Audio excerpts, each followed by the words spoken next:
가슴에 담고 기도하면서 그 영혼을 관리할 수 있다는 것이 너무나 귀하고 소중합니다. 그래서 그 영혼을 놓고 기도하고 또 분석하면서 배우의 흑암과 영적인 싸움을 싸우고 하나님의 시간표때 또 이 그리스도의 복음을 증거해서 사망에서 생명으로 옮기는 그 일을 하나님은 가장 가치 있게 보시는 것입니다. 그래서 우리가 한 영혼을 어떻게 관리할 것인가에 대한 부분들이 오늘 데살로니가 전서 우리가 읽었던 본문에 나와 있습니다. 그래서 우리가 이 하나님께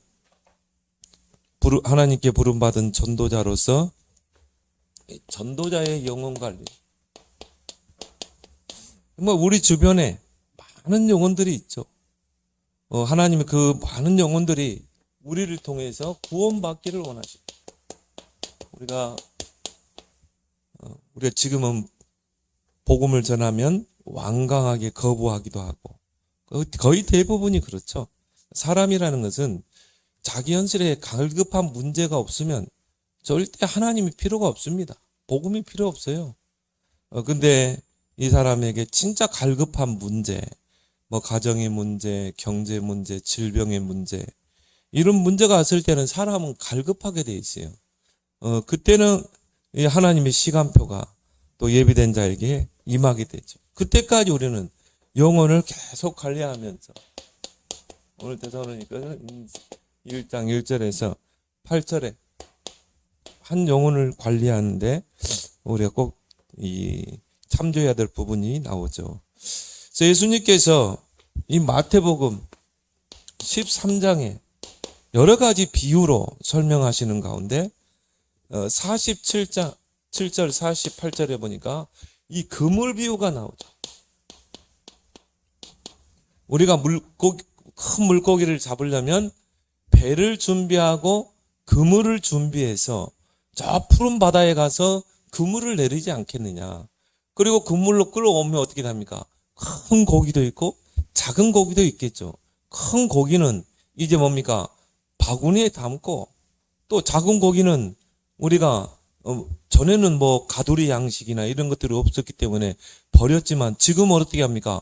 가두리 양식장에다가 거기다가 가두어서 뭡니까? 키우잖아요. 그래서 키워가지고 이제 어느 정도 커가면 또 이렇게 우리가 식탁에 오르기도 하죠. 그런 것처럼 이제 우리가 정말 하나님의 이 전도자로 부름받은 저와 여러분들이 이런 영혼을 관리할 수 있는 그물을 준비해라. 그물을 준비해서 내 주변에 모든 사람들을 다 그물에 담아서 그 영혼을 관리하라는 것입니다. 그 속에 하나님이 구원 주기로 작정된 영혼이 있고 그 속에 예비된 제자가 분명히 있는 줄 믿습니다. 그래서 정말 이 그물을 준비해라. 그리고 뭡니까? 그 속에 왜 우리가 그물을 준비해야 돼요? 지금은 시간표가 아니지만 영생 주시기로 작정된 영혼들이 그 안에 있는 것입니다. 지금은 우리가 막 복음 전하면 완강하게 거부하지만 하나님의 시간표 때 영생 주식으로 작정된 영혼이 있기 때문인 것입니다. 그래서 그 영혼들을 계속 관리하는 것입니다. 또 그 속에 지금은 복음을 거부하지만 영세전에 감춰진 이 제자는 철저하게 하나님의 손에 있고 감춰져 있잖아요. 그 영세전부터 하나님이 준비된 그 제자가 이제 계시로 드러내는 시간표가 있는 것입니다. 그래서 우리 주변에 내가 알고 있는 그 사람 속에 있는 것입니다. 그래서 마태복음 13장에 보면 밭에 감추인 보화 그러잖아요. 그러면 제자가 감춰져 있다 이 말이에요. 또 작은 씨, 겨자씨. 우리 눈에 볼 때는 보잘것없는 작은 씨지만 그 씨가 나중에 커서 큰 나무가 되고 그 나무에 새들이 깃들이는 그런 크게 성장할 그런 나무가 있는 것입니다. 누구 말대로요? 그 작은 씨 속에 큰 나무가 들어있는 것입니다. 그렇기 때문에 우리 주변에 있는 모든 사람들을 정말 그물에 담아서 그 영혼들과 좋은 관계 맺고 기도하면서 지속적으로 복음을 전해주고 하나님의 시간표를 기다리라. 그렇다면 우리가 이 한 영혼을 우리가 관리하는 것이 얼마나 소중합니까? 그래서 하나님의 모든 관심이 어디에 있는가?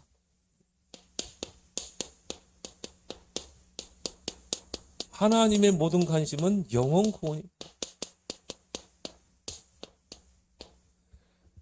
그래서 하나님은 영혼 구원이라는 걸 위해서 모든 것을 다 동원하셨어요. 어떻게 보면 하나님 자신의 몸을 던질 정도로.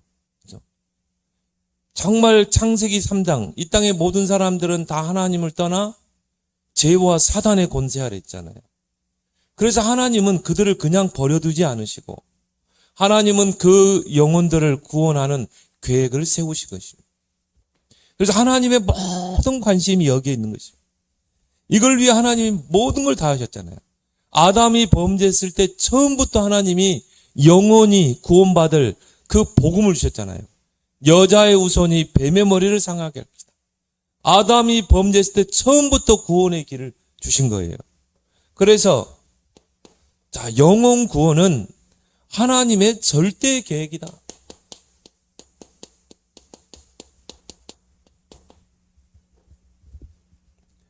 왜 영혼 구원이 하나님의 절대 계획인가?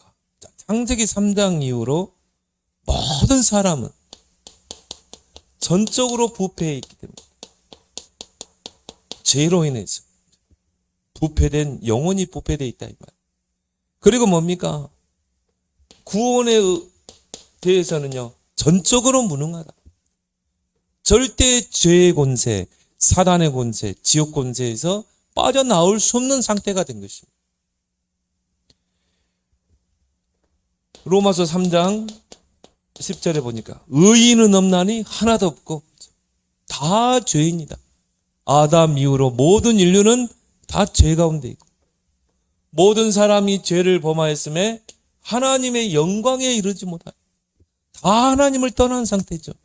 다 원죄 아래 있는 상태죠. 그래서 원죄라는 건 뭡니까? 하나님을 떠나 사단에게 붙잡힌 상태를 보고 원죄라고 그러죠. 그래서 자력 구원이 불가능하다. 우리가 선행하고 공덕을 쌓고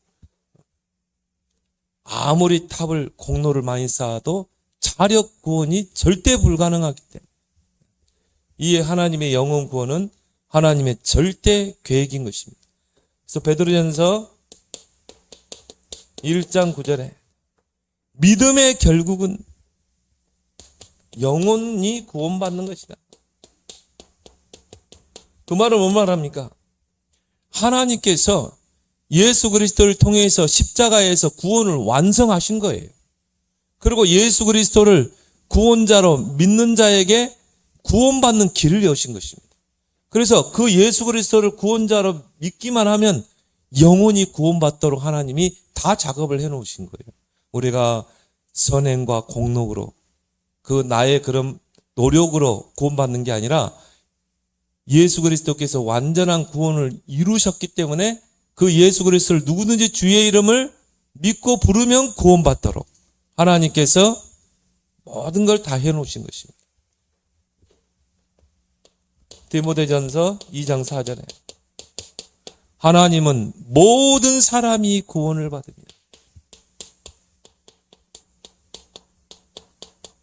진리에 이르기를 원하느니라. 우리 주변에 있는 모든 사람들이 다 구원받기를 원한다. 그러면 나와 관계된 모든 사람에게는 하나님의 계획이 있는 것입니다. 그래서 어떻게 해야 돼요? 그 영혼들을 내가 가슴에 담고 기도해야 되는 것입니다. 그리고 하나님 시간표를 보면서 복음을 때를 얻든지 못 얻든지 복음을 전파해야 되는 것입니다. 그래서 하나님의 관심이 나의 관심이 되면 돼요. 그래서 하나님의 영혼 구원의 절대 방법이 뭡니까? 다른 방법이 없어요. 성육신이죠. 하나님을 떠나 죄로 죽었기 때문에 다른 방법이 없는 것입니다. 하나님이 구원의 길을 내셔야 돼요. 직접. 그 방법이 뭡니까? 우리를 대신해서 죽어야 되는 것입니다. 대속의 피를 흘려야 되는 것입니다. 그 피가 우리를 죄에서 구원할 수 있기 때문에, 죄사함을 받을 수 있기 때문에. 그래서 하나님이 결국은 사람의 몸을 입고 이 땅에 오는 방법밖에 없는 것이죠. 그래서 요한복음 3장 16절, 하나님이 세상을 이처럼 사랑하사 독생자를 주셨으니, 하나님을, 이 세상을 죄악 가운데 두지 않았다 이 말이에요. 이처럼 사랑하사 독생자를 주셨으니 이는 저를 믿는 자보다 멸망치 않고 영생을 얻게 하려 하심이라. 그래서 그 방법이 뭡니까? 요한복음 1장 14절에 말씀이 육신을 입고 이 땅에 오셨다.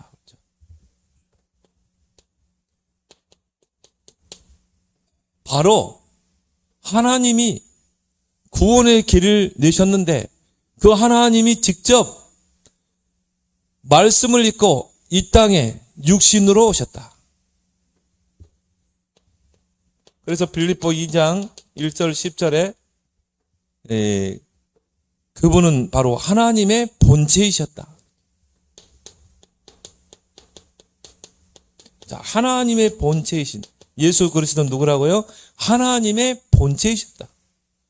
근데 하나님과 동등됨을 취할 것으로 여기지 아니하시고 자기를 비워, 그 말은 뭡니까? 보좌를 비우고 자기를 낮추고 이 땅에 이 사람의 몸을 입고 오신 것입니다.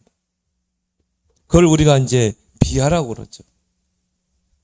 이거는 어마어마한 사건이죠. 하나님이 직접 저와 여러분들을 구원하기 위해서 사람의 몸을 입고 오신 거죠. 근데 그것보다 더 중요한 건 뭐예요? 십자가에 죽은 거예요. 그래서 십자가는 뭡니까? 저주의 형틀이거든요. 정말 죄인을 사형시키는 그 형틀이 바로 십자가입니다. 그때 당시에 가장 극악한 처형 방법이 십자가에 처형하는 거예요. 하나님이 십자가에 처형을 당했다. 그래서 나무에 달린 자마다 저주 아래 있느니라. 그 하나님이 사람의 몸을 입고 우리가 받아야 될 죄의 저주를 다 담당하신 것입니다.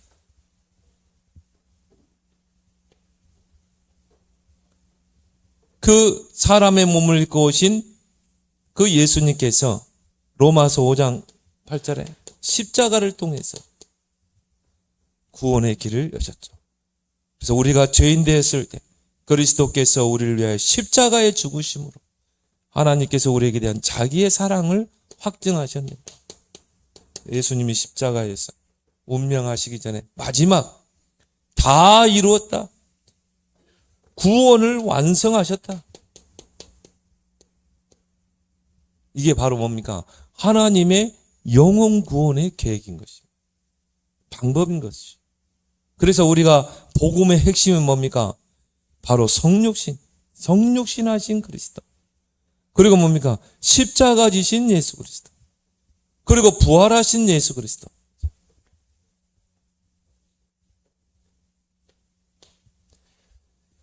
자, 하나님의 절대 목표가 뭡니까? 영혼이 구원받는 것이죠. 지금도 하나님은 교회를 세우시고 또 주의 성도를 이 땅에 두셔서 그 영혼을 구원하는, 추수하는 그 일을 하나님은 지금도 이루어 계시는 줄 믿습니다. 그럼 여기에 우리의 모든 관심이 집중되면 돼요. 교회가 이 땅에 세워진 목적이 뭡니까? 바로 영혼 구원을 위해서. 성도가 이 땅에 사는 이유가 뭐예요? 영혼 구원이라. 믿음의 결국은 영혼 구원이라. 왜?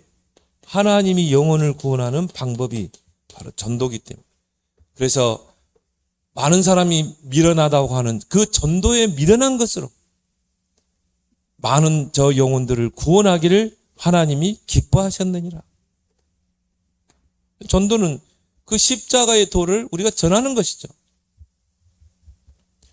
예수님께서 이 땅에 공생의 기간 동안 마태복음 4장 23절에 세 가지 일을 하셨죠. 예수께서 온 갈릴리에 두루 다니사 회당에서 가르치시며, 복음을 가르치시고, 교육이죠. 또 양육이라고 볼 수 있죠. 천국 복음을 전파하시고 바로 전도의 행위를 하시고 모든 병과 모든 약한 것을 고치시니라. 그래서 예수님이 공생의 기간 동안 하신 세 가지 뭡니까?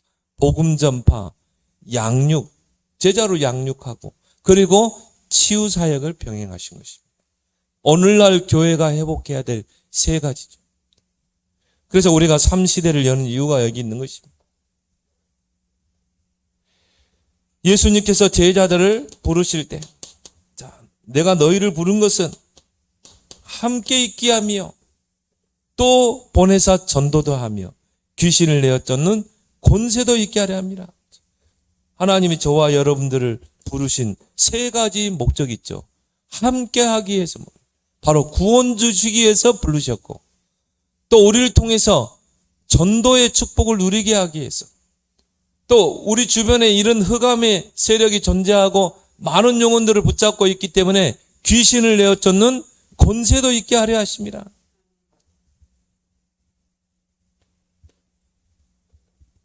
하나님께서 지구를 움직이신 목적이 뭡니까? 결국 영혼 구원 아닙니까?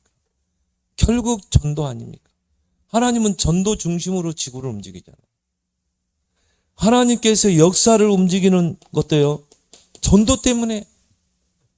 하나님 왜 로마를 하나님 키웠습니까? 거기에 전도의 큰 문을 열기 위해서. 그 로마를 통해 유럽과 전 세계로 복음이 뻗어나가잖아요. 그래서 바울이 그걸 본 거예요.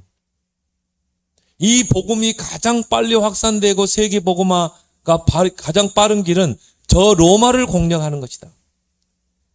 그래서 처음부터 바울을 부를 때 하나님 뭐라고 그랬습니까? 이 사람은 이방인들과 나라들과 왕들 앞에 복음을 전할 택한 그릇이다 그랬죠. 바울은 이걸 알았어요. 근데 바울은 이런 조건들이 다 갖춰진 인물이죠. 세 가지 시민권을 가지고 있고 로마의 시민권을 가지고 있죠. 그리고 뭡니까? 정말 학자 중에 학자고 이런 조건을 갖춘 바울을 로마로 보내는 것입니다. 그래서 로마도 보아야 하리라. 바울이 풍랑 일어서 침몰할 때도 바울아 두려워하지 말라. 네가 가이사 앞에서 해야 하리라. 그래서 모든 역사도 뭡니까? 전도 중심으로. 자, 한 나라, 또 한 개인의 흥망성쇠가 전도 중심이에요. 전도에 방해되는 그 개인과 통치자와 왕은 하나님이 철저하게 무너뜨렸어요. 그렇지만 정말 전도에 세계 복음화에 방미 맞춘 그 나라와 그 왕과 그 개인을 하나님이 축복하셨다. 개인의 흥망성쇠가 우리나라도 마찬가지입니다. 정말 이재명 정권이 들어왔지만 하나님을 대적하면 하나님이 심판을 하시게 돼 있어요. 그리고 뭡니까? 한 사람의 생사하복.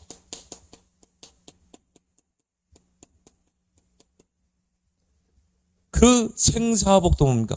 결국은 전도 중심으로, 영혼 구원 중심으로. 그래서 여러분들이 정말 이 복음 전하는 그 일에 우리의 1순위를 두고 거기에 우리의 모든 것을 관심과 초점을 맞출 때 하나님이 우리를 복 주실 줄 믿습니다. 또 그렇게 약속하셨고요. 그래서 예수님께서도 너희는 먼저 그 나라와 그를 구하라. 그럼 모든 것을 너에게 더하시라. 그 전에 무엇을 먹을까 마실까 입을까 염려하지 말라. 너희가 염려함으로 키를 한 자나 더 할 수 있느냐? 그러면서 너희는 먼저 그 나라와 그를 구하라. 그러면 모든 것을 너에게 더하시리라. 우리가 전도의 모든 생의 방향을 맞추게 되면 하나님이 우리의 삶을 책임지십니다. 마태복음 10장 40절 42절에 전도자는 이 땅에서 100배로 내세의 영생을 얻지 못할 자가 없느니라. 전도자를 도우면 뭡니까? 전도자의 상을 받을 것이다. 다니엘서 12장 3절에 많은 영혼을 하나님께로 인도하는 자, 하늘의 별과 같이 빛나게 하리라. 그래서 하나님의 모든 관심은 영혼 구원에 있다. 이것을 위해서 하나님이 큰 일을 행하셨잖아요. 하나님이 사람의 몸을 입으시고 십자가에 못 박혀 죽으시고 구원을 완성하셨다. 자, 그렇다면 우리 주변에 이 복음을 받아야 될 이 전도 대상자들이 얼마나 많습니까? 그들이 우리를 기다리고 있잖아요. 그래서 그들을 그물에 담아서 정말 그 영혼들과 이 기도하면서 관계를 맺으면서 가장 중요한 게 뭡니까? 영혼을 관리하라. 기도하면서 영적인 싸움을 싸우면서 또 하나님의 시간표를 보면서 영혼을 관리하라. 그게 이제 오늘 우리 데살로니가전서 1장에 나오죠. 첫 번째 뭡니까? 가장 중요한 게 뭐죠? 그리스도의 가슴을 가지고 우리가 그 영혼을 품으라. 가슴으로 품으라. 동기는 버리고 오직 우리에게 동기가 있다면 복음의 원색을 가지고. 그래서 오늘 3절에 복음의 원색이 나오죠. 너희의 믿음의 역사와 사랑의 수고와 우리 주 예수 그리스도에 대한 소망의 인내를 우리 하나님 아버지 앞에서 끊임없이 기억함이니. 그래서 바울이 이 자신의 서신에서 가장 많이 썼던 세 단어가 뭡니까? 믿음과 소망과 사랑. 고린도후서에도 보면은 믿음, 소망, 사랑. 그 중에 제일은 사랑이라. 사랑에 대해서 쭉 이야기하면서. 자, 우리가 한 영혼을 가슴에 품고 정말 기도하면서 관계해야 되는데, 자, 이 세 가지 색깔을 가지고 우리가 관계하게 되면 거기에 성령이 역사하게 돼 있어요. 그죠? 믿음. 하나님께서 내가 이 영혼을 가슴에 품고 기도하고 영적인 싸움을 싸우고 그 영혼을 관리하는데 반드시 믿음을 가지고 내가 이 영혼을 놓고 기도하고 할 때 하나님이 역사하신다. 성령이 역사하신다. 성령의 역사를 누구도 막을 수 없잖아요. 성령께서 반드시 역사하신다. 여기에 대한 뭡니까? 확고한 믿음을 가지고 지속해서 관계를 맺으라. 두 번째 복음의 색깔이 뭡니까? 사랑의 색깔. 사랑의 수고. 자, 그렇다면 우리가요, 사랑의 수고를 아낌없이 할 수 있잖아요. 그 영혼을 놓고 기도하며 기다려주면서 이 사람에게 정말 필요한 게 뭘까? 이 사람이 내가 뭘 도와야 될 것인가? 이걸 놓고 계속 질문하면서 이 사람을 놓고 계속 기도하는 것입니다. 이 사랑의 수고를 우리가 기꺼이 하는 것입니다. 그래서요, 정말 어려움 있으면 도와주기도 하고, 그리고 기도 제목 같이 나누기도 하고,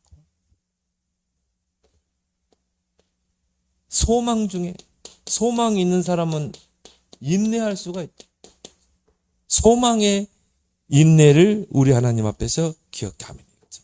소망이 있는 사람은 인내할 수 있습니다. 하나님께서 우리 남편을 변화시킬 것이다. 여기에 대한 믿음과 소망이 있으면 어떻게 돼요? 인내할 수 있죠. 참을 수가 있고. 때로는요, 그 전도 대상자가 내가 잘 섬겨주고 했는데 어쩔 때는요, 나와 거리를 두려고도 하고. 그럴 때 우리가 좀 실망하고 낙심할 때도 있잖아요. 그럼에도 우리는 뭡니까? 인내심을 가지고 지속해서 일심, 전심, 지속. 다른 색깔을 가지지 말고 이 세 가지 색깔을 가지고 관계할 때 반드시 하나님이 성령으로 역사할 줄 믿습니다. 그리고 우리가 한 대상자를 놓고 관리할 때 어떤 색깔로 우리가 관계해야 될 것인가? 오늘 7절에 보니까 그러므로 너희가 마게도냐와 아가야에 있는 모든 믿는 자의 본이 되었다. 본을 보이라. 정말 그리스도인으로서 우리 주변에 있는 그런 관계하고 있는 나와 관계된 사람들이 나를 다 보고 있다는 것을 알아야 돼요. 여러분들이 막 복음 전하면 막 거부하고 그런 것 같지만요, 다 보고 있는 거예요. 우리의 삶을 보고 있는 것입니다.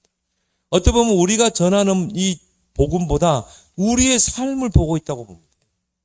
우리의 삶 속에서 복음이 묻어나가야 되는 것입니다. 그래서 여러분들이 전략적으로 말할 때 돼요. 뭔가 힘을 주는 대화.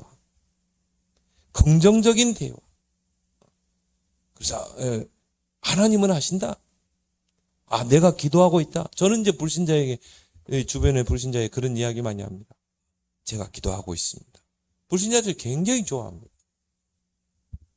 내가 당신을 놓고 기도하고 있다면요. 좋아해요. 이 사람이 하나님 안 믿는데도. 그 때로는 내가 불신자에게 기도도 해준다니까요. 그래서 전략적으로라도 그런 불신자와 이런 좋은 전략을, 본을 보이라.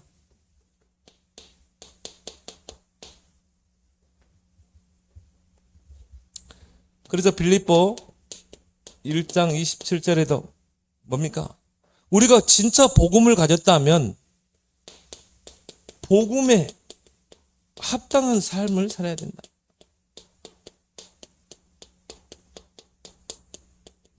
우리가 말로는 복음 하는데 우리의 삶의 복음이 안 된다면 어떻게 됩니까? 이건 이중적인 신앙생활이에요. 그러니까 누구 말대로 교회에서는 장로인데 밖에 나가면 불신자처럼 행동하는 거죠. 어떻게 복음이 삶 속에 증거되겠습니까? 그래서 우리는 말에나 행실에나 항상 우리는 뭡니까? 그리스도인답게 해야 되는 거죠. 항상 말도 하나님의 영광을 드러내는, 우리의 모든 행실도 그리스도를 드러내는 거죠.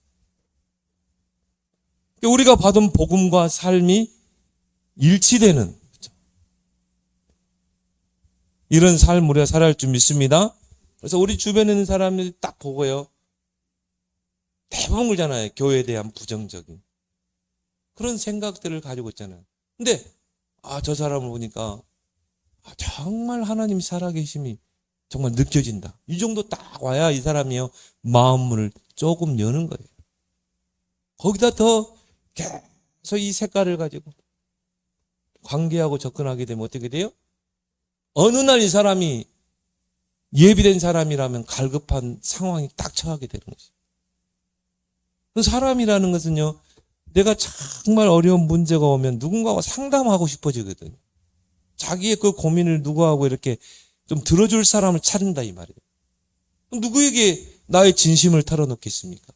내가 정말 가슴을 담고 기도하고 이 복음의 원색을 가지고 정말 그 사람을 도와주고 기도해주고 그 사람에 가서 나의 고민을 이야기하겠죠. 그때가 타이밍인 것입니다. 사람은 갈급할 때 뭔가 붙잡게 돼요. 그때 진지하게 하나님을 소개하고 그리스도를 소개하는 것입니다. 그런 의미에서 전도는 시간표. 제가 처음에 합숙에 딱 갔는데요. 두 가지 단어가 좀 이해 안 됐어요. 전도 속에 다 있다. 전도는 시간표다. 여기 잘 이해가 안 됐거든요. 근데 그거구나. 우리가 막 이 사람한테 복음 전하는 이 사람이 막 복음을 막 거부해. 우리 막 실망하잖아요. 아니라는 거죠. 그 사람을 향한 시간표가 있는 것입니다. 이 사람을 지금 흑암의 강한 자가 결박하고 있는데 그 흑암의 강한 자가 이 불신자를 손에 놓겠어요? 안 놓는다 이 말이에요. 딱 붙잡고 있는 것입니다. 그래서 강한 자의 손에서 강탈해라고 했잖아요. 뺏어오라는 것입니다. 그리고 그게 영적 싸움이죠. 그 완고한 사람에게 아무리 복음을 전해도 이게 안 들어가게 되죠. 길가밭이기 때문에. 길가밭에는 씨가 다 튕겨버리잖아요. 강한 자를 먼저 딱 결박시켜서 그 강한 자의 손에서 강탈하라고 그랬잖아요. 그리고 이제 뭡니까? 흑암의 강한 자가 결박됐을 때 이제 그리스도의 복음을 증가하면 그때가 시간표죠. 그래서 우리가 그때까지는 복음에 합당한 그런 삶을 보여줘야 된다. 어떤 면에서 보면 관계 전도에서 가장 중요한 부분입니다. 근데 이 부분이 안 되면 우리가 아무리 좋은 말로 이 거창한 말로 복음을 전해도 이 사람은 이미 마음을 탁 닫고 있어요. 왜? 삶을 통해 안 보여지기 때문에. 그래서 고린도후서에 보면 너희는 믿는 자나 믿지 않는 자나 하나님 앞에서 그리스도의 향기라고 그랬잖아요. 우리가 향수 뿌리면 우리 주변에 다 이게 향수가 풍겨나잖아요. 또 뭐라고 했습니까? 너희 신비에 기록된 복음 편지라고 그랬잖아요. 구약에는 돌판에다 말씀을 새겼지만 하나님이 이제 우리 마음 신비에다가 하나님 말씀을 새긴 것입니다. 복음을. 우리 주변에 있는 사람이 그 복음 편지를 다 읽을 수 있어야 하는데 여러분이 복음 편지 가지고 한번 같이 합시다. 이게 안 해도 우리의 삶이 바로 복음 편지인 줄 믿습니다. 우리 삶을 통해 복음을 읽을 수 있어야 되겠죠. 그래서 관계전도의 가장 중요한 부분이다. 그래서 이렇게 신앙의 본을 보이면서 관계를 맺다 보면요. 에베소 2장 7절에 보니까 뭡니까? 하나님이 오는 여러 세대에 증거를 주신다고 그랬어요. 그래서 제가 전에요,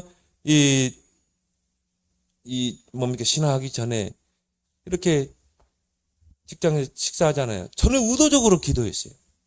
그들이 보라고. 의도적으로. 우리는 대충 하잖아요. 아니요. 의도적으로. 두 손 모아서 기도했어요. 막 웃기도 하고 그러거든요. 그냥 막 뭐라고. 그런 상관없이. 근데 한 사람 한 사람 변화되더라니까. 근데 여러분이 그리스도인의 그 자부심이 없으면요. 정말 이 증인의 삶을 살 수 없는 것입니다. 그래서 그 사람과 좋은 관계를 맺을 때 우리가 그리스도인의 자세를 항상 잃지 않아야 된다. 그러면 반드시 오는 여러 세대에 하나님이 증거를 주신다고 그랬거든요. 그러면 그때 증인으로 서는 것입니다.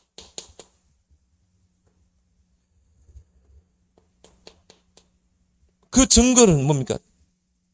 그 관계의 대상자들이 보게 되죠.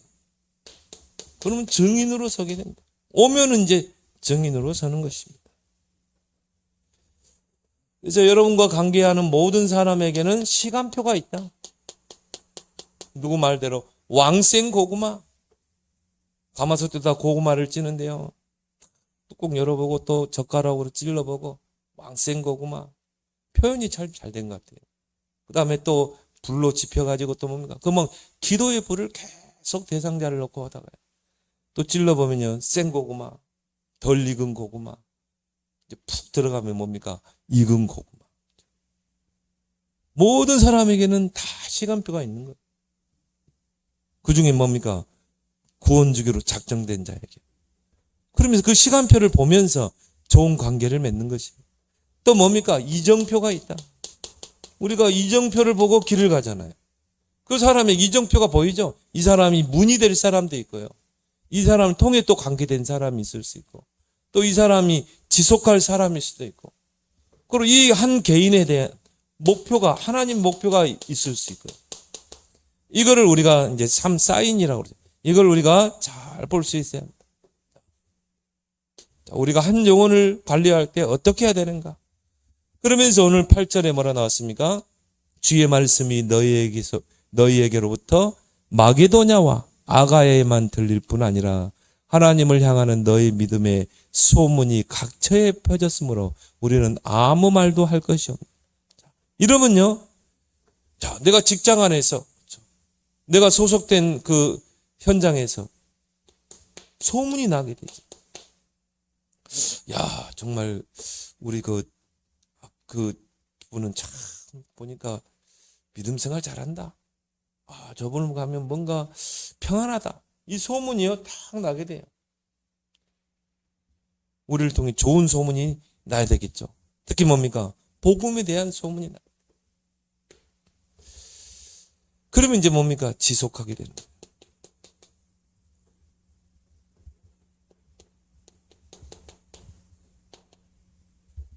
그래서 이걸 통해서 뭡니까? 지속할 문이 딱 열리는 것입니다.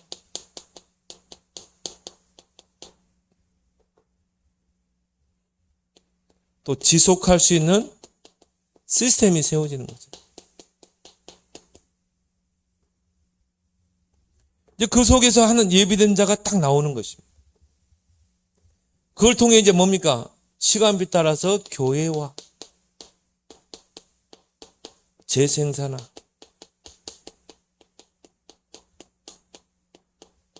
그런 시간표가 올 줄 믿습니다. 그래서 우리가 한 영혼을 정말 놓고 기도하며 관리한다는 것을 얼마나 귀한 것입니다. 왜? 하나님의 모든 관심이 여기에 집중됐기 때문에. 그렇다면 우리가 한 영혼을 관리할 때 포인트가 있어야 되겠죠. 무작정 하는 게 아니라 포인트를 가지고 우리가 관계를 해야 된다. 그래서 우리 잘 알다시피 9가지 포인트를 가지고 관계하라. 그래서 내가 소속된 그 현장, 뭐 직장이면 직장, 지역이면 지역, 그 속에서 많은 사람들과 우리는 관계를 하고 살잖아요. 그 속에서 우리는 9가지 포인트를 항상 생각하면서 관계를 하면서 흐름을 바꾸라. 그 현장의 흐름을 바꿔버려라. 우리는 뭡니까? 복음의 흐름으로 바꿔버리는 거예요. 그래서 우리가 잘 알다시피 모든 사람을 관계할 때 높게. 그래서 여러분이요, 한 개인을 놓고요 계속 칭찬을 한번 해보세요. 정말 오늘 정말 머리가 너무 스타일이요, 너무 멋있습니다. 오늘 그 입고 온 옷이 너무 잘 어울리네요. 있는 입 가지고요 칭찬을 많이 해요. 사람은 달라집니다. 상대를 계속 칭찬해 주는 거예요. 그러면 이 사람이 나에 대해서 다르게 보게 되죠. 그래서 나보다 더 그 사람을 높여버리는 거예요. 그래서 높게, 또 한 사람을 관계할 때 깊게. 우리는 한 사람을 놓고요 그냥 너무 얕게 보고 판단해 버리는 거예요. 말도 그냥 함부로 하고. 근데 그 사람이 그럴 수밖에 없는 상황이 있었잖아요. 이분이 그럴 수밖에 없었겠구나. 이 과거에 이런 상처들이 있었구나. 아픔이 있었구나. 이런 실패가 있었구나.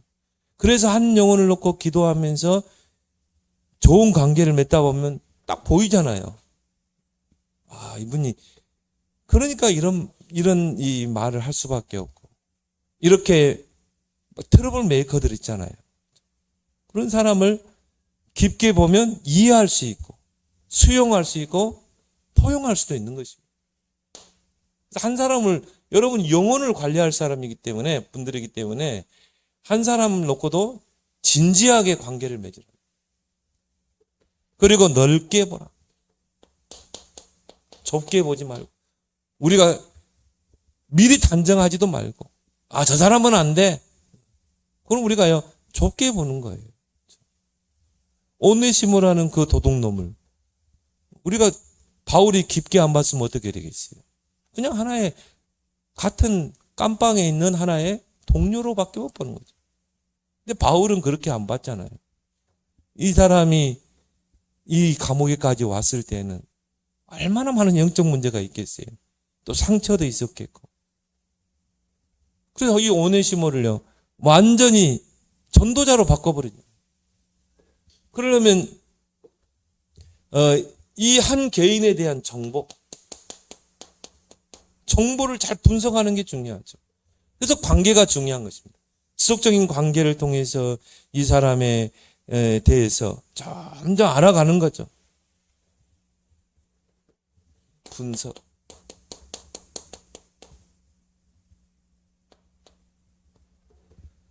그리고 우리가 한 직장이든지 지역에는 반드시 위아래 또 옆 있잖아요. 이런 부분도 요셉이 예를 들어서 이제 보디바라 집에 노예로 갔다 이 말이죠. 거기에는 위아래 옆이 있잖아요. 근데 요셉이 이 관계를 너무 잘한 거예요. 그래서 그 주인 보디발이 맡겨진 그 일에 최선을 다했잖아요. 그리고 뭡니까? 또 밑에 사람 관리 잘하고 또 동료들과의 관계를 잘. 그러니까 하나님이 형통하게 할 수밖에 없는 거죠. 그래서 이런 관계들.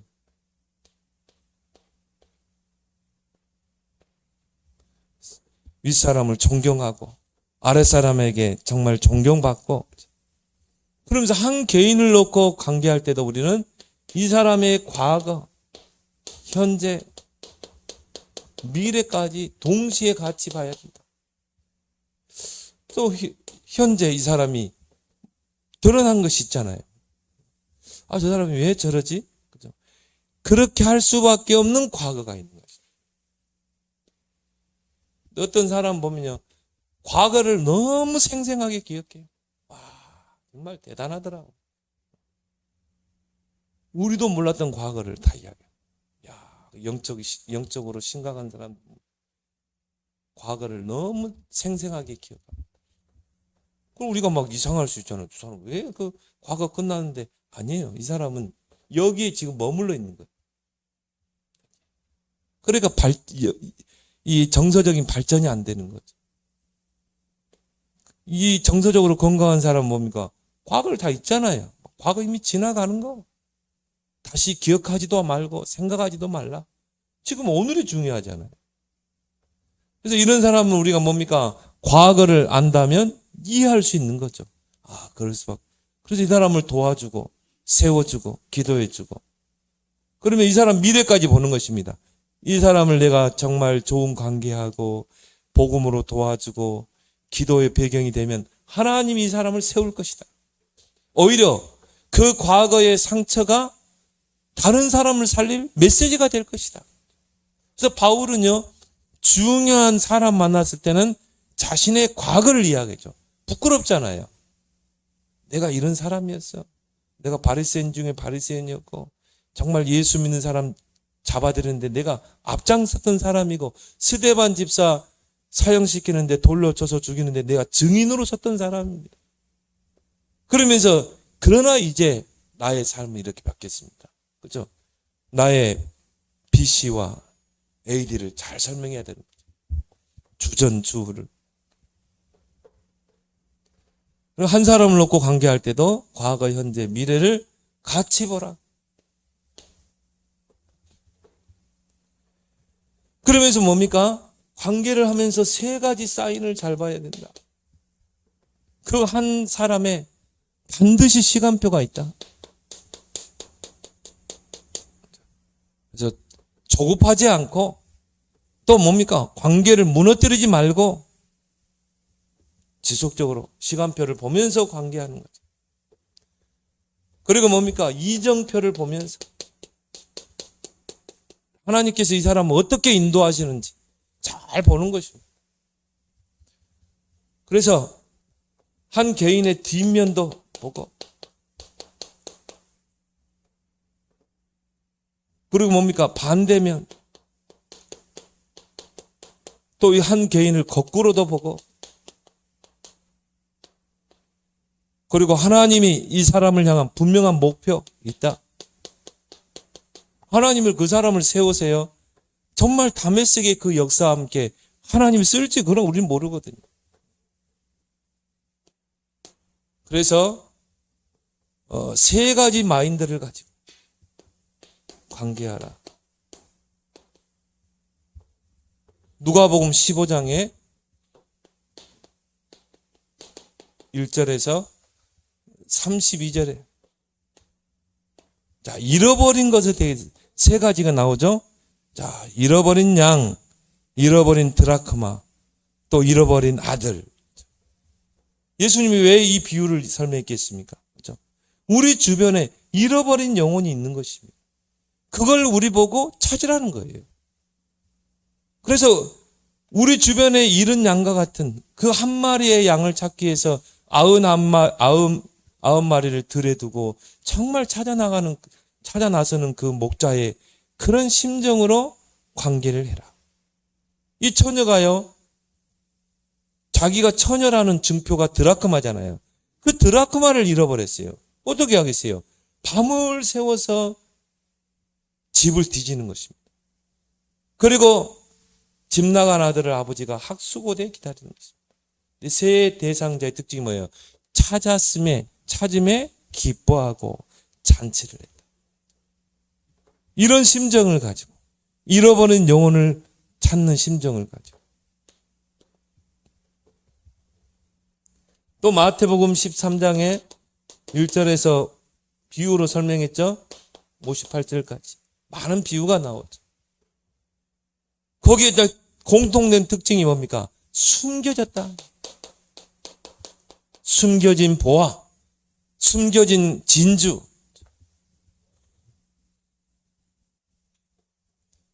그래서 우리 주변에 이런 숨겨진 보화가 있는 것입니다.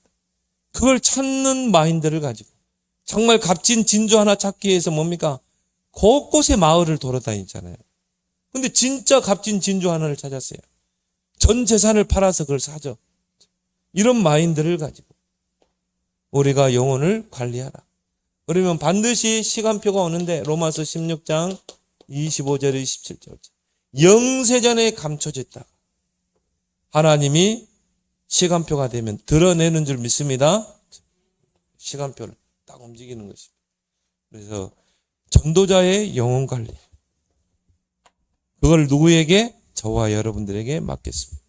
여러분 주변에 있는 모든 사람과 좋은 관계를 맺으면서 그 영혼을 추수하는 그 일에 쓰임받는 여러분 되길 바랍니다.